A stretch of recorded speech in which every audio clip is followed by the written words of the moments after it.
First of all, let's pick up the pencil tool and go to the fill to turn it off. Click on this crossed out icon, and then we will go to the stroke and set the stroke color to a darker shade of brown. And what I have in mind is a cartoonish hand holding a cherry.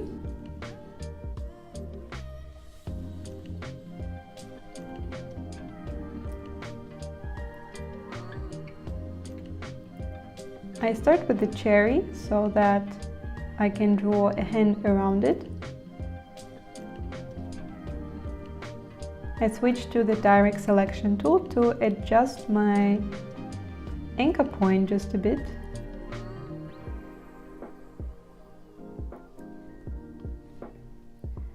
And in order to get rid of these edgy corners, we need to change the corner style in the Properties tab. For this, go to the corner options at the very bottom of the tab, and we are going to switch to this rounded type, and you can see that the sharp edges disappeared. Next, with the pencil tool, once again I will draw a little shiny spot, which will be a highlight on the cherry, and another little oval underneath it. And what I'm still missing is a leaf.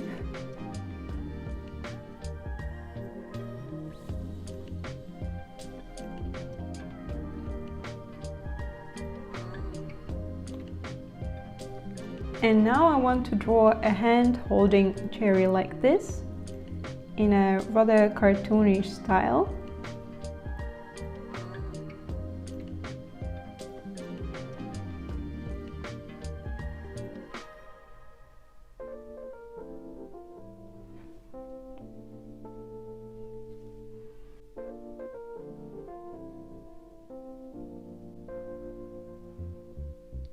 Then I'm drawing a few fingers that are going to be in the background, so it doesn't matter if the paths are overlapping for now. And I already quite like it as it is, but I'm going to adjust this curve here so that it looks a bit more natural. And for that I will go to the direct selection tool, click on the anchor points and move them a bit closer up. It's a bit too many anchor points, and the line is looking all very wobbly, so I will use Smart Delete to remove some anchor points without breaking the outline.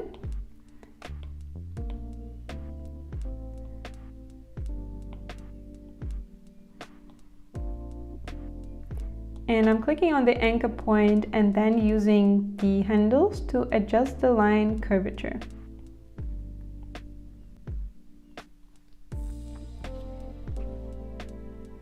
Now we can color the artwork. With the selection tool, click on each shape one at a time, and we will click on these arrows to swap between fill and stroke. So now the stroke is gone and we have fill instead.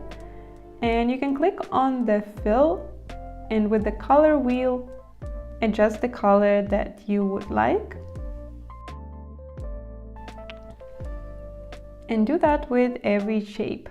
You can use the eyedropper tool to select the color that you already have on the canvas.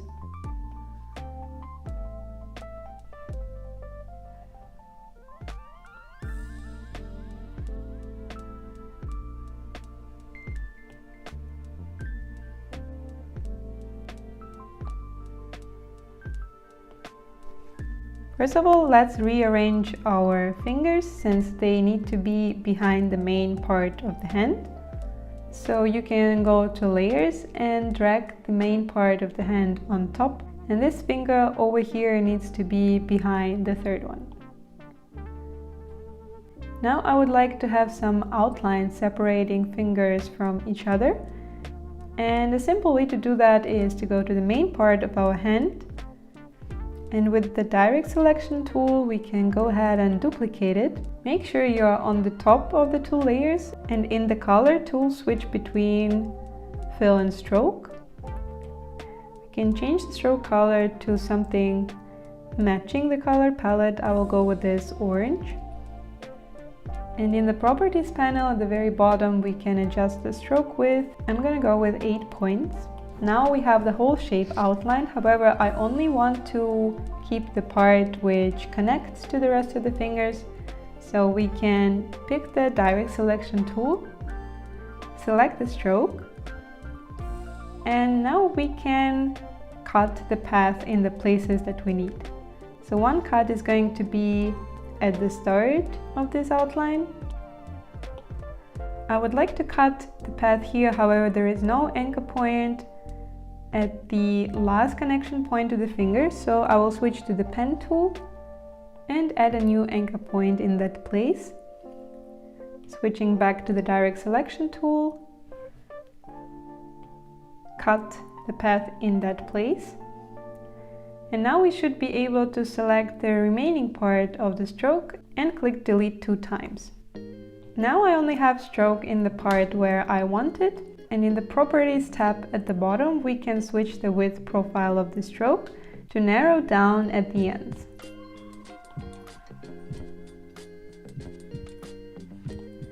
We can repeat the same step to add an outline between the 3rd and the 4th finger.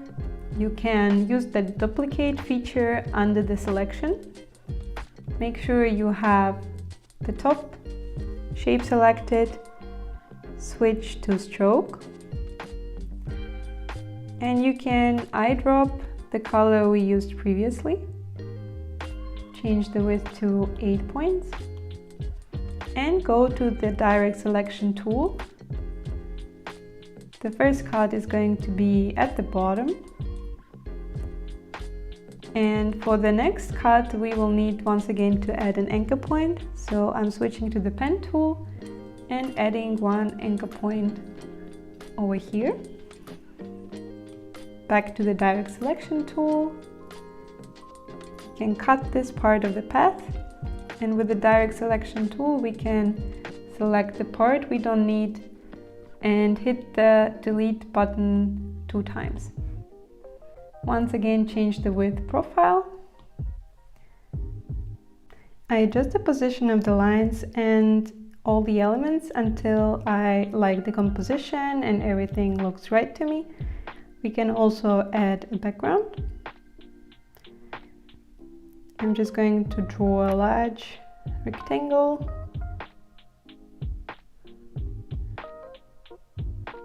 And in the layers, I will just drag it to the very bottom.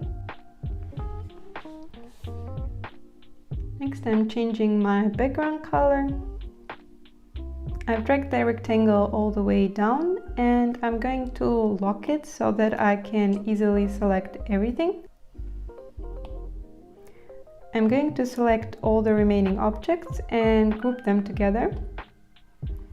And going to the Align tool, I'm going to center my artwork and snap it to the bottom edge of the artboard. I'm adjusting the colors to fit a bit better with the background. With the direct selection tool, you can also select individual objects in a group of items. So I'm going to select my highlight on the cherry, and switching back to selection tool, I will bring down the transparency just a little bit. And here we have a very simple illustration that we can export, clicking on this icon in the top right corner. Here you can choose from different options, export it quickly as a PNG or go to Publish and Export. Here you can choose a format. You can also specify your color mode, and for anything you want to publish on the web, you should use RGB, whereas for everything that is suitable for print, you should use CMYK. Most of the times you want your artwork to be of highest quality and resolution. You can also choose to export all artboards. In our case, it's only once, so it won't make much difference. However, if you have more artboards, you can choose to export a range, and here you can specify the artboard number and click on Export. And you will be able to save the file or share it to your other devices. I hope this was helpful and you learned something new. In the next lesson, we will do a little recap of today's class.